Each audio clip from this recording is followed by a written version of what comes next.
ସମସ୍ତଙ୍କୁ ନମସ୍କାର।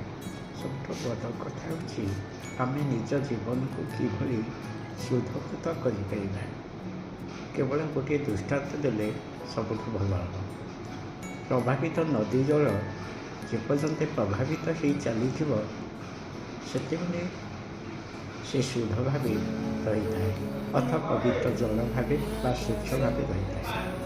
କିନ୍ତୁ ଯେତେବେଳେ ତାକୁ ବନ୍ଦ କରି ଦିଆଯିବ ବା ବନ୍ଧ ପକାଇ ଦିଆଯିବ ତେବେ ସେ ଜଳ ନିଶ୍ଚିତ ଆଉ ସ୍ୱଚ୍ଛ ହୋଇ ରହିପାରିବ ନାହିଁ, ନିଜେ ଗୋଳିଆ ହୋଇ ରହିବ।